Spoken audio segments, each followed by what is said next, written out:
Ça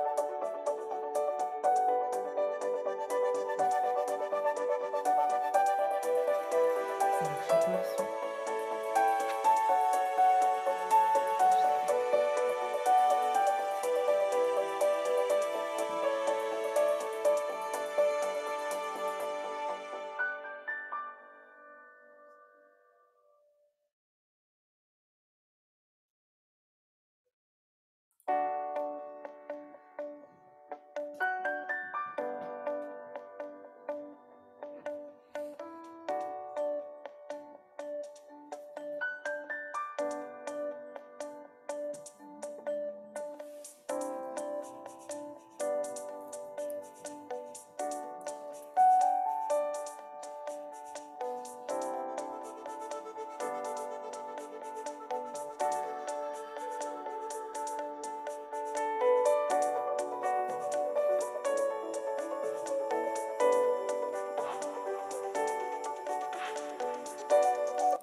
Eh bien, bonjour à tous et bienvenue à notre webinaire sur le thème de la DSN pour tous, optimiser la gestion de vos arrêts de travail. Alors, pour une question pratique, avant de commencer, nous souhaitons de faire un petit point sur le fonctionnement. Donc, si il y a quoi que ce soit au niveau du son et de l'image, n'hésitez pas. Bien sûr, votre micro et votre caméra ne seront pas activés pour des questions pratiques. Si vous avez le moindre souci, n'hésitez pas à nous contacter via la barre de discussion ou QR ou discussion. Alors, je vais me présenter. Donc voilà, je suis Guillaume Coussard, conseiller employeur à la CEPAM de l'île Douai. Bonjour à tous, donc j'accompagnerai Guillaume pour la présentation et je suis Anne-Sophie Daes, conseillère employeur. Eh bien, bonjour à tous. Donc, je suis Bénédicte Carlier. Alors aujourd'hui, je vais avoir le rôle de modératrice. Donc, si jamais vous avez des difficultés, n'hésitez pas à le mettre donc sur la zone discussion. Et par contre, pour toutes vos questions donc d'ordre général que vous aurez à poser tout au long du webinaire, on vous invite plutôt à les poser dans le petit onglet Q et R. Donc voilà, n'hésitez pas à nous poser toutes les questions. Et bon webinaire à tous. Merci Et Bénédicte. merci Bénédicte. Alors au niveau du timing, on sera sur un webinaire de 45 minutes environ, avec une présentation de 30 minutes et 15 minutes pour les questions. Oui, questions-réponses. Donc comme l'a dit Bénédicte, les questions sont à poser au fil de l'eau dans la partie Q et R, tout en bas. Voilà, donc on va lancer le sommaire. Donc au sommaire du jour, nous allons aborder bien sûr les principes de la DSN, le signalement d'arrêt de travail, les bonnes pratiques et enfin, comme on l'a vu, les questions-réponses en quatrième partie. Eh bien c'est parti, on va commencer par les principes de la DSN. Alors, commençons donc par les principes de base de la DSN. Revoyons en perspective un peu comment ça se passe. Donc, la déclaration sociale nominative, elle correspond à une simplification des démarches pour les entreprises, mais également pour leurs mandataires. Donc, c'est une transmission des données dématérialisées à partir de votre logiciel de paie et ressources humaines, qui donc a remplacé l'ensemble des déclarations effectuées par vous, entreprise, ou par vos mandataires. Voilà, c'est vraiment quelque part un choc de simplification administrative. Donc la DSN, elle est basée sur l'acte de paie. En résumé, c'est une photo de la vie d'un salarié, c'est-à-dire un récapitulatif des éventuels arrêts de travail, de reprise au cours d'un mois. Donc il est nécessaire que dans votre logiciel, à chaque fois, soit bien enrichi de toute activité de vos salariés. Comment se décompose la DSN? Comme vous le voyez à l'écran, on vous a mis un petit schéma. Donc elle se décompose finalement en deux parties. Un fichier mensuel à envoyer le 5 ou le 15 du mois, et également ce qu'on appelle le signalement d'arrêt de travail. Donc à envoyer dans les 5 jours à la connaissance d'un arrêt de travail, ou si vous faites la subrogation, dans les 25 jours. L'usage des signalements est possible à partir du moment où il existe un historique suffisant de données déclarées en DSN. Donc on dira 3 mois pour envoyer un arrêt maladie et 12 mois et paternité-maternité et 12 mois d'historique pour envoyer un signalement d'arrêt accident du travail. Donc voilà pour la décomposition de base des fichiers. Alors comme vous le voyez sur cette diapositive, là on a l'ensemble des acteurs de la DSN. Elle regroupe beaucoup d'acteurs tels que vous pourrez voir, nous l'assurance maladie, le Pôle emploi, l'URSSAF, voilà. Un seul fichier permet de notifier tous ses partenaires. Donc, vraiment, ça simplifie l'envoi et les échanges des données. Alors, première chose, dès l'envoi de la première DSN mensuelle, vous devez traiter ce qu'on appelle le BIS. Le BIS, c'est quoi en fait? C'est le bilan d'identification des salariés. Lorsque vous traitez ce bilan d'identification de vos salariés, donc ça se fait soit via votre logiciel, ou soit vous pouvez le faire également sur votre compte Net Entreprise, sur votre tableau de bord. Comme vous pouvez le voir à l'écran, vous avez la possibilité d'aller vérifier si tous vos salariés sont reconnus de la même façon dans le même système. C'est extrêmement important, parce qu'on va le voir là, si jamais il y a le moindre problème d'identification de vos salariés, par exemple une erreur sur un numéro de sécurité sociale, eh bien votre fichier DSN ne passera pas. Donc c'est très important de faire cette étape, de vérifier que votre BIS est bien correct, bien à jour. Donc vous allez pouvoir être confronté à plusieurs cas, soit votre salarié est correctement identifié, donc dans ce cas-là, si aucun salarié n'apparaît dans votre BIS, dans votre bilan, donc il n'y a pas d'action à faire, c'est correct. Alors le salarié par contre peut être présent dans le BIS, donc là il peut y avoir un écart entre vos données et celles que nous connaissons. Il faudra modifier les écarts, vous aurez un message pour vous expliquer quels écarts à effectuer. Et également, le salarié n'est pas trouvé, et donc il est considéré comme inconnu. Donc si le salarié est identifié inconnu dans ce qu'on appelle le BIS, donc il faudra l'inviter à contacter sa caisse primaire de rattachement pour mettre à jour ses droits. Donc ça, cette information, vous la retrouverez bien dans le bilan. On verra encore après, vous inquiétez pas, plus concrètement. Alors, juste pour rappel, l'identification des salariés via le bilan d'identification s'appuie donc sur plusieurs données. Premièrement, ce qu'on appelle le NIR, le numéro de sécurité sociale, le nom de famille, le nom d'usage, le prénom, la date de naissance et le lieu de naissance. C'est extrêmement important que tout cela soit correct. Et donc, comme je disais, vous retrouverez le BIS via votre tableau de bord de Net Entreprise.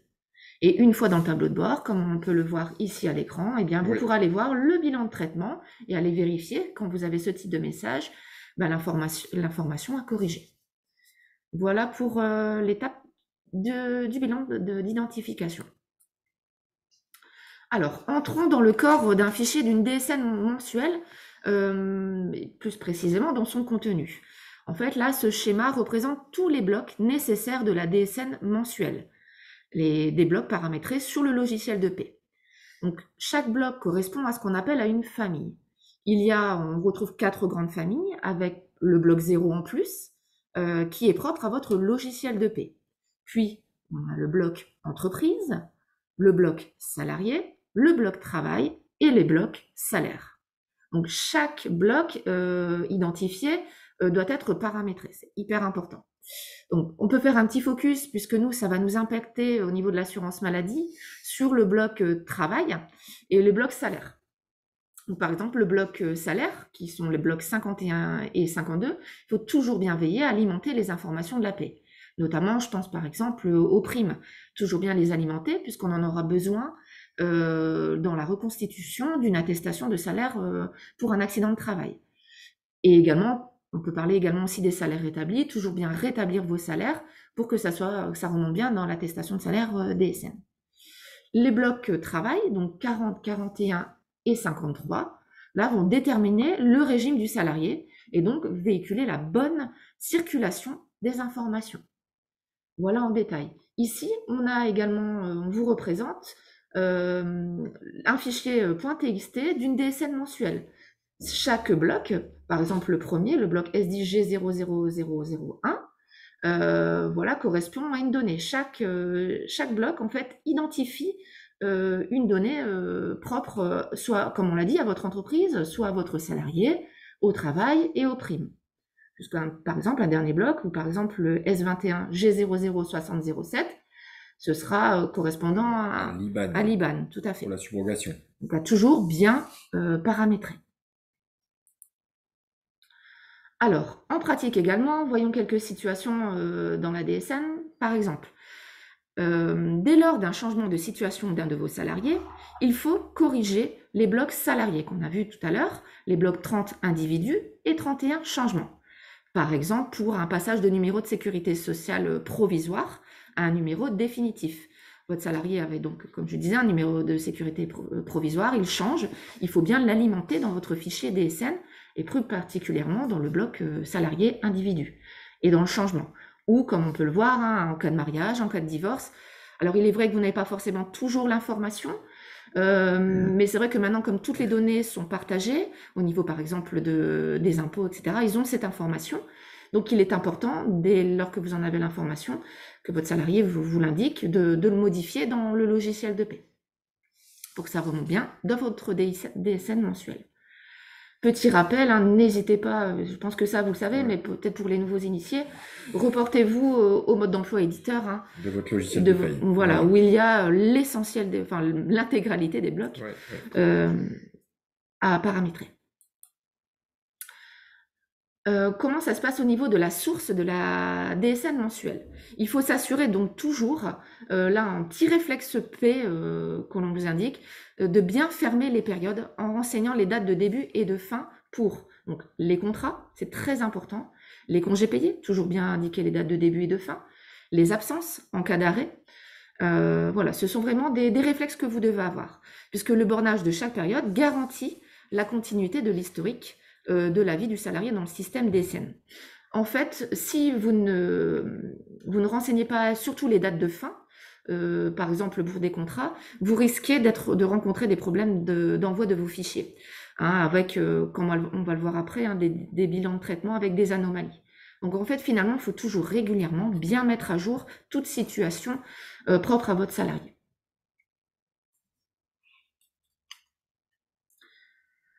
Alors, comme pour les autres blocs, il faut bien paramétrer les éléments de salaire ainsi que les primes.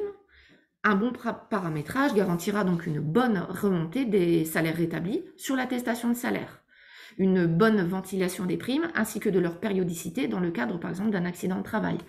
Donc on vous a remis effectivement au niveau de la slide donc un petit focus sur la rémunération, sur le salaire de base et notamment sur les salaires rétablis avec le numéro du bloc DSN, le 21G005101. C'est très important pour que ça remonte et que l'on puisse payer le salarié bien en fonction de la situation qu'il rencontre. Et également au niveau des primes, hein, je vous en avais parlé tout à l'heure, pour l'accident de travail, de bien les générer pour qu'elles puissent bien remonter dans l'attestation de salaire accident de travail. Alors, on va tout simplement passer maintenant un petit sondage avec une question très simple qu'on va lancer maintenant. Alors, faites-vous des signalements d'arrêt de travail en DSN? Donc, on vous laisse une minute, voilà. Tout à fait. Comme vous êtes fort nombreux. Comme ça, vous avez le temps de répondre au sondage.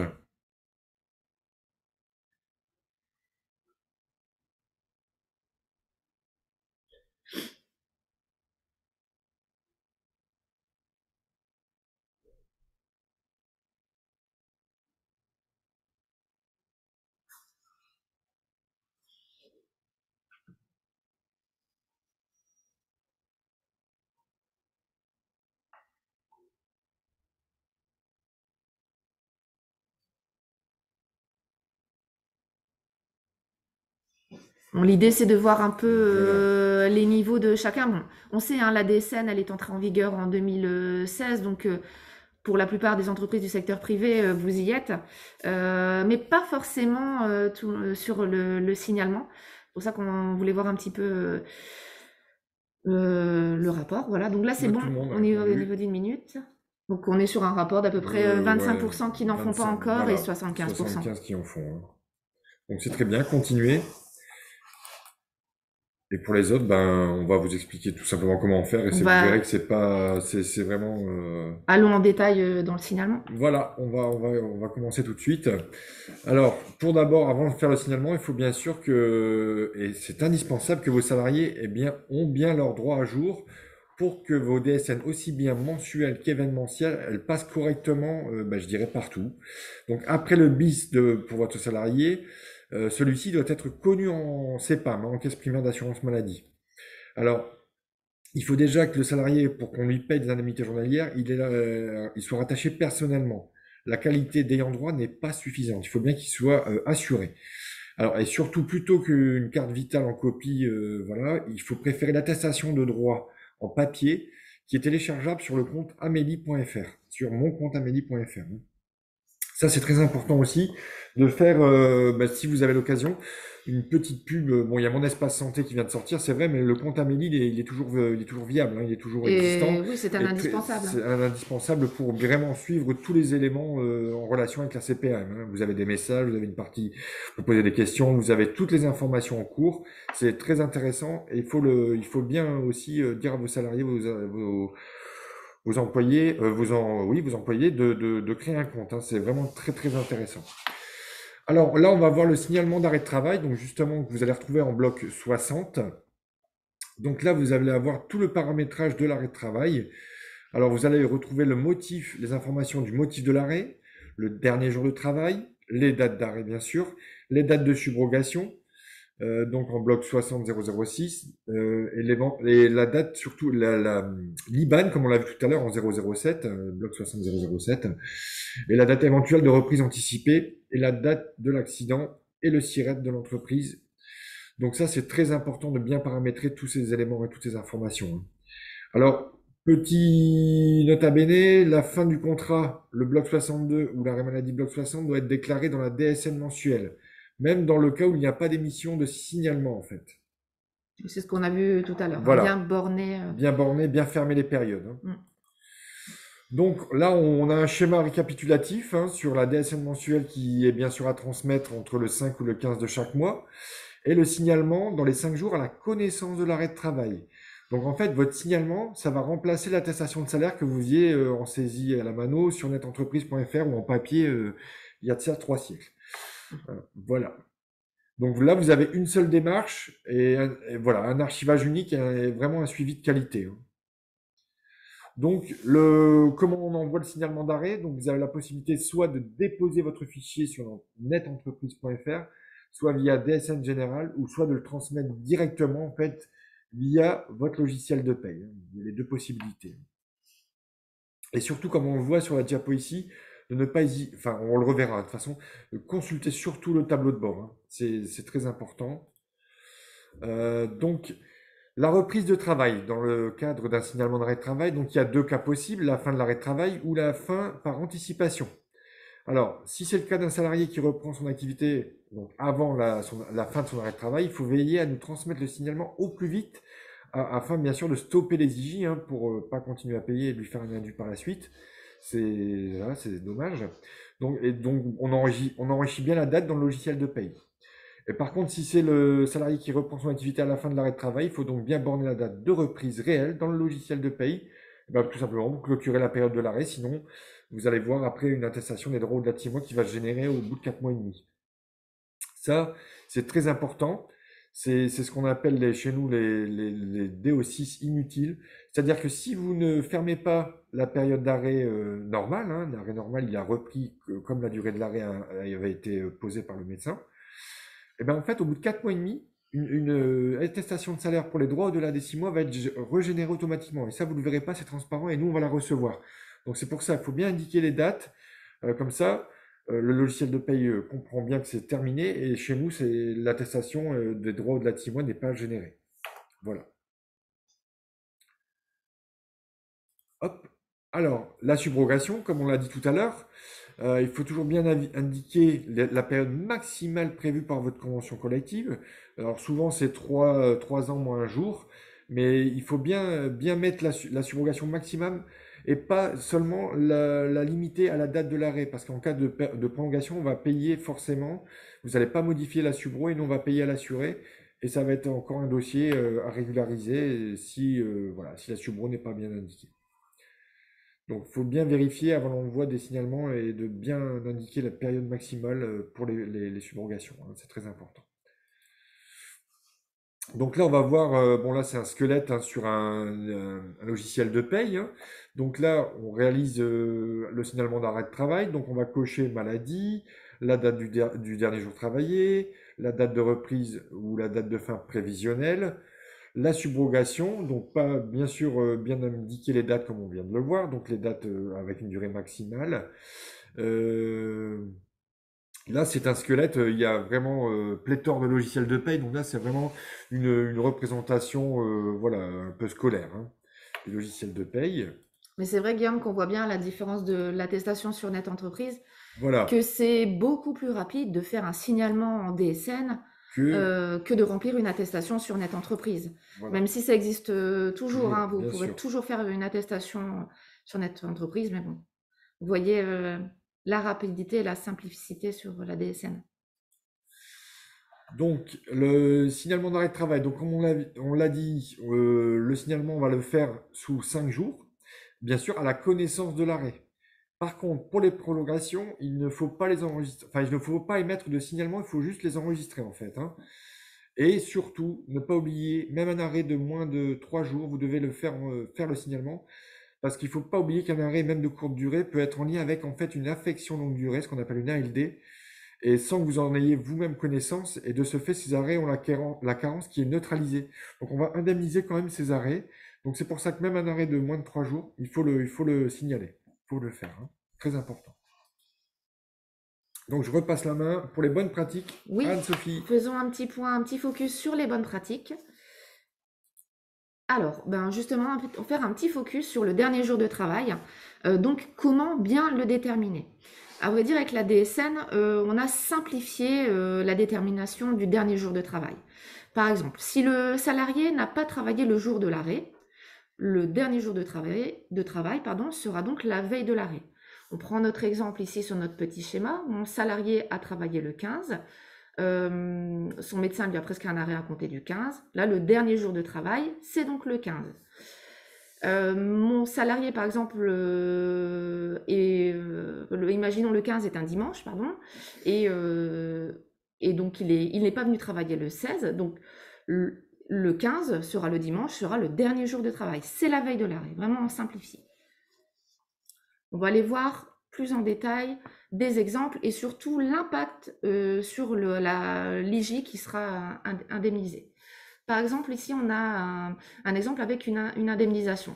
J'ai un arrêt de 4 jours avec un dernier jour de travail à la veille de l'arrêt. Ce que je vous disais, c'est beaucoup plus clair avec le schéma. J'ai un arrêt qui démarre le lundi, donc le dernier jour de travail, et bien le dimanche. Même si ce n'est pas un jour travaillé prévu au contrat, il n'a jamais travaillé le dimanche, mais c'est la veille, donc ce sera bien le dimanche, il n'y a pas d'erreur. De toute façon, votre logiciel de paie, normalement, va vous le mettre de cette forme-là. Et donc, le début de l'arrêt sera donc, si c'est un arrêt de 4 jours, le lundi, mardi, mercredi, et on va indemniser l'indemnité journalière dès le jeudi.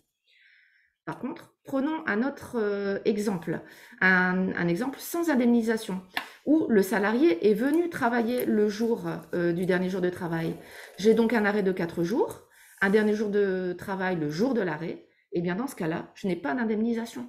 Je suis venu travailler le lundi, c'est un exemple, ça arrive très souvent, je viens travailler le lundi, puis dans la journée, je me sens pas bien, j'ai un rendez-vous avec le médecin le soir. Le médecin, à juste titre, met une prescription d'arrêt de travail dès le lundi, puisqu'il l'a vu le lundi. Mais faites bien attention, vous vérifiez bien dans votre logiciel ou dans vos pointages. Est-il venu travailler? Toute journée venue travailler est indemnisée par l'employeur. Dernier jour de travail, c'est bien le lundi. Et donc l'impact sur l'indemnisation qui va donc démarrer du mardi. C'est un arrêt maladie, j'ai 3 jours de carence, mardi, mercredi, jeudi. Là voilà, il n'y a pas d'IJ qui seront indemnisés. Ou si l'arrêt se prolonge, l'IJ commencera à compter du vendredi. Donc, je pense que c'est relativement clair, mais d'où l'importance du dernier jour de travail. Alors également, il y a une nouveauté. Je pense que tout le monde commence a eu connaissance de cette Cette nouveauté. info, ce scoop. Pour ceux qui ne le savent pas, en fait, avant, vous pouviez joindre vos pièces sur Net Entreprise, des pièces jointes. Si vous souhaitiez nous transmettre, par exemple, tous ces exemples que nous avons ici, une attestation de présence en cure, un justificatif de naissance, d'adoption, un bulletin d'hospitalisation, notre nouveau formulaire de déclaration pour les dates de congés payés. Vous pouviez les transmettre si vous envoyez votre attestation via Net Entreprise en pièce jointe. Cela n'est plus possible. Maintenant, une seule et unique adresse, qui est la même que ce que vous faites pour ceux qui envoient leur attestation via l'envoi DSN. C'est donc cette adresse, DSNPJ, et en fonction de la caisse de rattachement de votre salarié, change donc dsnpj.cpam, et puis les voilà, Doués ou de Flandre, ou voilà. Roubaix, Tourcoing, voilà, ça dépend des caisses. Vous retrouverez la liste des adresses mail de l'ensemble des caisses disponibles donc sur Amélie Entreprise Contact. Mais ça, on vous le renverra, ou Bénédicte vous le remettra également lors des questions-réponses. Voilà pour la procédure d'envoi des pièces jointes. Donc une seule et unique adresse, celle de la caisse de rattachement de votre salarié. Alors, juste une petite intervention, Anso. Oui. Enfin, Anne-Sophie, pardon. Pour connaître la caisse de rattachement de votre salarié, il suffit tout simplement de rentrer le code postal de la ville de votre salarié dans l'onglet d'Amélie, en fait, et il va vous l'indiquer. Tu fais bien, Guillaume, on va le faire en direct. Voilà. On va vous le montrer. Lorsque vous allez sur amélie.fr, normalement, un petit pop-up s'ouvre. Moi, il était déjà actif, mais... Et là, par exemple, si je tape un code postal 59 654, je ne sais pas ce que c'est, si ça existe, hop. Voilà, non, ça va pas, là, il existe plusieurs caisses de rattachement. Bon, j'ai pas pris le bon exemple, forcément. On va prendre 350, hop. Voilà, ça attendrait. Voilà, vous avez tout de suite la caisse de rattachement. Vous avez la caisse de rattachement. Je crois que 654, il n'existe pas, je pense. Voilà pour la petite astuce pour savoir à quelle caisse est rattaché mon salarié. Alors, on en a parlé un petit peu tout à l'heure, c'est notre fameux tableau de bord. Comme on l'a vu, la DSN, faire un signalement DSN, c'est relativement rapide, mais il y a quand même une étape très importante, c'est d'avoir un suivi de vos envois. Comment faire ce suivi? Vous avez deux possibilités. Enfin, une seule, c'est un tableau de bord, mais pour accéder à ce tableau de bord, deux possibilités.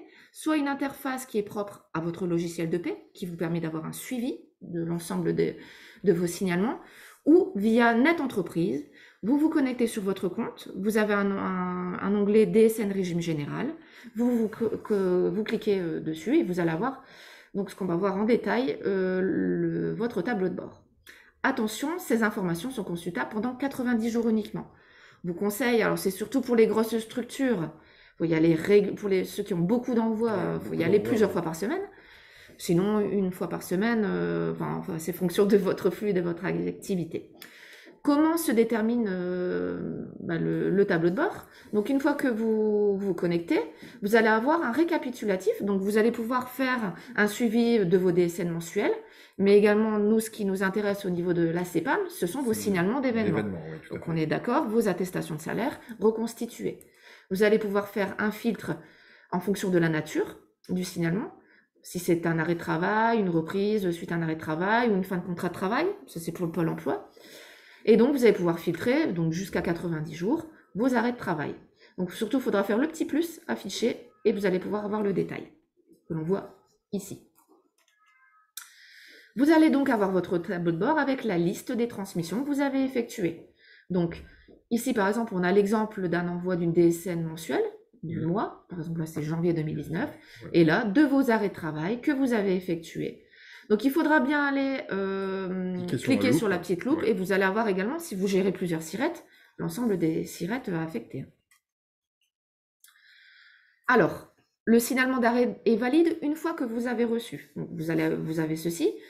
Donc vous allez avoir le certificat de conformité, donc qui confirme bien l'envoi. Il atteste en fait finalement le bon format de la déclaration, mais attention, il ne garantit pas le bon traitement par l'assurance maladie, et en fait finalement ça ne signifie pas que l'ensemble des données sont correctes. C'est pour ça qu'on vous a précisé par rapport au BIS, etc. Ouais. Ici arrive l'impact. En fait, ce qui est hyper important, c'est ça, c'est le bilan de traitement. Cliquez sur accéder au traitement, c'est très important. Voilà, c'est ici que vous allez avoir le message de l'assurance maladie. Finalement, le certificat de conformité Ça veut simplement dire que votre logiciel, voilà, il est bien, il respecte la norme, votre fichier est conforme, le flux est conforme, il est passé. Mais il peut y avoir des anomalies dans votre flux et finalement, le fichier n'est pas passé. Donc, il faut bien aller voir le bilan de traitement et vous pouvez avoir divers types de messages que nous allons voir. On vous a reconstitué des messages que vous pouvez avoir. Donc, par exemple, là, on est sur un bilan qui est KO sur votre flux DSN et qui est bloquant. Donc, l'attestation n'est pas arrivée en caisse primaire puisqu'on a le message « L'historique des données DSN est insuffisant pour reconstituer votre attestation patronale de salaire. Merci de faire une déclaration de salaire en ligne, donc via NetEntreprise. » C'est-à-dire qu'ici, sur notre exemple, on n'a pas l'historique suffisant. Donc, ça ne passe pas. Voilà pour un type d'exemple. Mais on peut avoir également un souci sur le numéro de sécurité sociale qui n'est pas correct. Voilà, donc toujours bien aller voir dans votre bilan de traitement. Alors maintenant, on va voir comment on suit justement le paiement des indemnités journalières. Donc pour ça, il faudra aller sur le bordereau de paiement des indemnités journalières, ce qu'on appelle chez nous le BPIJ sur netentreprise.fr. Et là, comme on le voit, vous avez plusieurs possibilités de recherche, soit par le NIR, numéro de sécurité sociale, donc, par SIRET, par date, le numéro de sécu sans la clé, attention, c'est important. Alors, la DSN, avec la DSN, cette procédure est désormais entièrement automatisée, avec un fonctionnement automatisé pour les gestionnaires de paye. Ça, c'est bon à savoir. C'était le dernier élément manquant à l'automatisation et à l'industrialisation des processus. C'est désormais chose faite avec l'intégration de ce bordereau dans le protocole de la DSN en machine-to-machine, donc en ce qu'on appelle API. Ces évolutions, ça favorise une meilleure indemnisation du salarié dans des délais surtout plus rapides. Et le fonctionnement de l'ensemble est donc désormais optimisé pour les gestionnaires de paye dès lors qu'il y a un signalement d'arrêt de travail d'arrêt maladie est porté en DSN et donc transmis automatiquement. Les IJ seront calculés également de manière automatique. Et donc, ça peut ainsi être rapproché par le logiciel de paye avec les IJ attendus. En fait, c'est bien en adéquation avec ce qui est attendu et ce qui est payé. Voilà, ça représente un allègement important de la quantité de travail des gestionnaires de paye pour les arrêts maladie. Voilà. Je ne sais pas si on va pouvoir le voir. Ouais, c'est une information qui est mise sur NetEntreprise. Donc voilà, on vous le transmettra, mais voilà, c'est de pouvoir avoir directement vos bordereaux en machine to machine. Donc c'était vraiment la dernière étape, comme disait Guillaume. Donc voilà, il faut bien que votre logiciel de paie soit mis à jour pour avoir l'ensemble de ces bordereaux. Voilà, cette information, on vous la transmettra avec les supports qui, bien évidemment, vous seront transmis à tout le monde à la fin de la présentation aujourd'hui ou demain. Oui. Parce que vous êtes nombreux aujourd'hui. Alors oui, on est ravis, c'est vrai. On est ravis, on est très contents. On est plus de 180 connectés, c'est un record. C'est un record pour nous. C'est super. Ouais, voilà, ce que j'allais dire, c'est top. Bon, bah voilà, on a fait le tour de la DSN aussi bien mensuel événementiel. Donc, comme on le voit ici, vous avez possibilité de vous inscrire à nos prochains webinaires. Donc, sur l'adresse qui est ici, www.rendez-vous-employeur-cepam-doué.fr. Voilà. N'hésitez pas à vous y connecter. Pour information, on a mis un nouveau thème qui sera le 24 mars sur les évolutions de NetEntreprise et les simplifications de la DSN. Voilà, donc n'hésitez pas à vous connecter, à vous y inscrire. Ouais, voilà, vous avez tout le programme jusqu'au mois de septembre, quasiment. Donc n'hésitez pas à vous y inscrire, on sera content de vous faire des présentations. Comme là, je vois aussi le dernier jour de travail en 20 minutes. Si vous avez un voilà, petit 20 créneau, minutes, on fera un petit focus sur quelques exemples. Un petit flash avec des exemples. Et bien voilà. Donc là, vous pourrez retrouver notre mail, nos coordonnées. Si toutefois vous avez des questions à l'issue de la présentation, voilà, n'hésitez pas. Bien évidemment, ce seront des questions sur les téléservices, la DSN, du paramétrage, NetEntreprise, des questions sur les pièces joints, voilà. Mais si vous avez des questions de suivi des indemnités journalières, comme on vous l'a mis, c'est le 3679, la plateforme employeur. Voilà, c'est un service gratuit. On va passer la main à Bénédicte pour les questions-réponses. Eh bien, merci Anne-Sophie et Guillaume. Les échanges sont assez nombreux. Alors, avant toute chose, je vais juste préciser qu'effectivement, les diaporamas qu'on présente aujourd'hui vont vous être envoyés, hein, évidemment. Il y a énormément de questions là-dessus. Je ne vais pas pouvoir répondre à toutes les questions parce qu'il y en a également sur la zone discussion en plus de Q&R. Donc, je vais faire un petit récap de certaines réponses. Et évidemment, ne vous en faites pas, on aura vos questions. Donc, on vous enverra toutes les réponses quand on vous enverra le diaporama. Donc, pas de souci, si jamais je n'ai pas pu répondre à l'une de vos questions, j'en suis désolée d'avance, mais là, l'heure avance et bien sûr, je ne pourrai pas répondre à tout. Alors, je commence par la question par rapport à l'historique. Donc, si nous n'avons pas d'historique nécessaire, exemple 12 mois pour un accident de travail, comment fait-on? Alors, évidemment, donc un historique, hein, ça veut dire qu'on a besoin de toutes les données mensuelles de plusieurs mois dans l'entreprise et aussi bien aussi pour l'assuré pour pouvoir transmettre les événements, donc arrêt de travail, maladie, paternité, maternité, mais aussi accident de travail. Donc, comme l'a dit mes collègues, en maladie, donc nous avons besoin d'un historique mensuel de 3 mois et pour l'accident de travail de 12 mois. Donc, effectivement, si vous n'avez pas d'historique mensuel de 12 mois pour un accident de travail, dans ce cas, vous faites l'attestation de salaire de façon classique, c'est-à-dire par net entreprise. Alors ensuite, par rapport à la question des attestations rectificatives, est-ce qu'elles peuvent être faites sur l'ADSN ou obligatoirement sur Net Entreprise? Donc, comme mes collègues l'ont expliqué tout à l'heure par rapport au tableau de bord que vous allez consulter les bilans de traitement, si effectivement vous voyez que votre rapport est KO, ça veut dire que nous n'avons pas du tout reçu l'attestation de salaire. Donc, il n'y a pas lieu de faire une rectificative, mais donc déjà de corriger votre anomalie sur le logiciel de paie et d'essayer de la renvoyer par la DSN. Si elle ne passe pas, dans ce cas, vous faites une attestation de salaire classique par Net Entreprise. Par contre, si vous avez un bilan de traitement qui signifie que vous avez un écart dans le dernier jour de travail, voilà, sur les dates de subrogation, là, par contre, effectivement, donc, par la DSN, votre système de logiciel, vous transmettez une attestation annuler remplace. Donc, annuler remplace, ça signifie que nous, on aura bien la coche rectificative. Donc, on pourra se fier à votre deuxième envoi de cette attestation pour corriger aussi de notre côté. Et si voilà, vous voyez que votre logiciel n'a pas l'annuler remplace, donc déjà demandez à votre éditeur, hein, puisque ça c'est une option, enfin c'est pas une option, mais c'est quelque chose que vous avez pour pouvoir signaler votre événement. Donc demandez conseil et puis évidemment hein, le temps que ça se mette en place ou vous préférez passer par notre entreprise, bien sûr hein, vous pouvez, mais n'oubliez pas la coche rectificative si c'est de données à corriger sur le dernier jour de travail par exemple. Ensuite, on a une question donc pour les arrêts de plus de 6 mois. Donc, effectivement, c'est de façon automatique puisque vous avez généré l'arrêt initial, enfin l'événement initial lorsque votre salarié était au tout départ en arrêt. Vous avez continué d'enrichir les prolongations dans le logiciel de paie, donc ce qui fait que le logiciel comprend bien que ce sont des prolongations. Au bout de 4 mois et demi, votre logiciel est capable de nous transmettre l'attestation des 600 heures hein, pour que l'on puisse réétudier les nouveaux droits parce qu'on a besoin hein, d'une étude de droit par rapport aux 6 mois d'arrêt continu. Donc, vous, de cette manière-là, vous n'avez pas à refaire la démarche de l'attestation des 600 heures.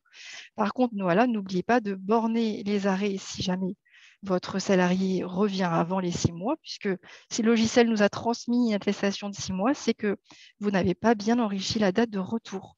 Hein, donc, la date de retour, ça veut dire que l'arrêt est terminé, vous l'avez bien stipulé dans la DSN mensuelle, et comme ça, le logiciel de paie comprend bien que s'il y a un nouvel arrêt de travail, ce sera bien considéré comme un arrêt initial et non une prolongation.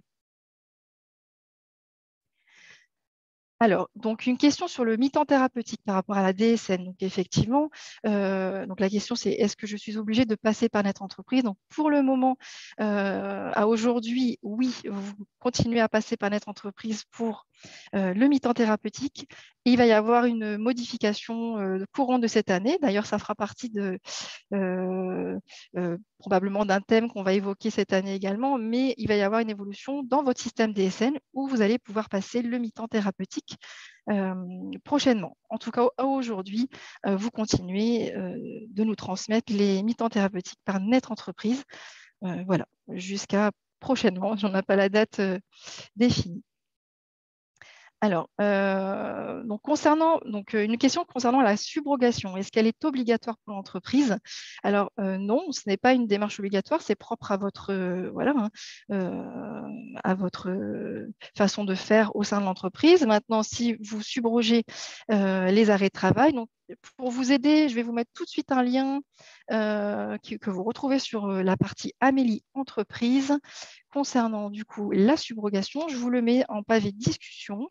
Évidemment, ne vous inquiétez pas, on reverra ça lorsqu'on vous renverra les questions et les réponses avec les diaporamas. Donc voilà, c'est la partie pour la subrogation, comment vous devez faire et comment ça se passe par rapport au complément de salaire de vos salariés. En tout cas, non, ce n'est pas une démarche obligatoire pour vous en tant qu'employeur. Voilà, c'est juste ça à savoir. Alors, une autre question par rapport au faut-il indiquer ou confirmer une date de reprise de travail, même si une date de fin d'arrêt déjà est précisée au niveau de l'absence maladie. Alors, en fait, quand on indique de borner les dates, effectivement, vous, quand vous allez faire votre événement d'arrêt initial, vous avez bien une date de début, une date de fin. Donc ça, vous faites votre envoi de l'arrêt initial.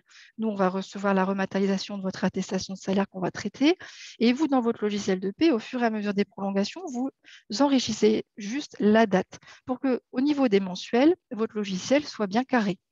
Et quand votre salarié revient après la période de son dernier arrêt de travail, donc il revient travailler, son arrêt se termine, c'est-à-dire que vous indiquez bien la date de reprise de travail, mais dans votre logiciel pour la mensuelle. Vous ne signalez pas un nouvel événement. La seule chose, comme mes collègues l'ont dit tout à l'heure, pour la reprise de travail anticipée, là, évidemment, il faudra déclencher un nouvel événement de reprise anticipée pour que tout de suite on puisse couper le versement des indemnités journalières. Alors, je vais encore répondre à 2-3 questions parce que l'heure avance. Qu'avons-nous? Alors oui, pour les pièces jointes, je vais vous mettre tout de suite le lien également sur le pavé discussion. On vous le renverra également avec les diaporamas parce que j'ai également eu des questions. Alors ça, c'est donc le lien par rapport à la procédure des pièces jointes. Donc mes collègues vous ont expliqué toutes les pièces jointes à joindre par rapport à vos envois, vos événements des scènes, par exemple pour le nouveau congé paternité. Voilà, donc je vous l'ai mis. Ensuite, par rapport au dernier jour de travail également. Alors là, donc le congé, alors par rapport au congé, effectivement.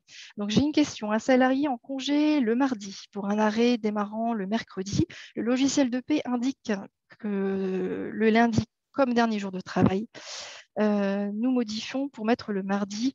Alors, vous voyez, donc oui, effectivement, vous allez devoir faire une petite correction puisque si je reprends l'exemple du dernier jour de travail pendant les congés.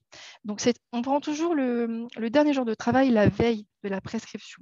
Donc, également, par rapport au congé, donc, par exemple, je vais vous donner un exemple. Donc, le mardi, il est venu il est commencé congé. Le mercredi, il vous déclenche un arrêt de travail. Alors oui, il était en congé la veille, mais ce sera quand même la veille, son dernier jour de travail. Voilà, pour répondre à la question. On a vraiment beaucoup de questions, hein. Je ne pourrais vraiment pas tout répondre à tout. Je vais encore en faire une, il est 45. Alors, de notre côté, quand nous cliquons sur les bilans de traitement, ça nous envoie sur la page des bordereaux de paiement. C'est une question de paramétrage. Alors, dans le bilan de traitement, vous avez la possibilité aujourd'hui d'accéder au bordereau de paiement si vous subrogez vos arrêts de travail. Mais attention, hein, bilan de traitement, c'est bien un petit format PDF. Alors, peut-être que vous avez un pop-up bloquant. Donc, dans ce cas, vous cliquez droit et vous activez la notification de toujours autoriser. Et là, vous aurez bien l'affichage. Mais si vous accédez au bilan de traitement, alors il n'y a pas forcément une notification de chaos ou d'anomalie, hein, attention, hein. Un bilan de traitement, c'est aussi pour voilà, vous appréciez le fait que votre flux est passé et correctement traité, et du coup, de ce fait, ça a déclenché un bordereau de paiement. Donc, il n'y a pas forcément une anomalie. Vous voulez consulter, c'est très bien, continuez la pratique et évidemment, consultez les bordereaux de paiement et bien faire attention s'il y a du chaos ou de l'anomalie bloquante, ça veut dire que nous n'avons pas reçu les DSN. Donc, si vous pouvez corriger dans le logiciel de paie ce qui a été bloquant pour nous et les retransmettre, donc soit par le logiciel de paie DSN ou par l'aide d'entreprise si ce n'est pas possible d'envoyer par ce biais. Alors, j'ai la question par rapport au webinaire, s'il sera en ligne. Donc, pour le moment, on n'a pas de chaîne replay, mais vous inquiétez pas, ce sera peut-être voilà, une évolution pour nous également. Donc là, aujourd'hui, on vous envoie les diaporamas et on répondra aux questions, mais par mail. Voilà, donc il n'y a pas de replay. Donc, je vois pas mal de questions dessus, donc je préférais y revenir.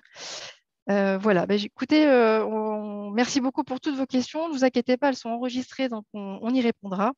Merci beaucoup pour votre attention et merci Anne-Sophie et Guillaume également pour la présentation. Je vous souhaite une très bonne journée et prenez soin de vous.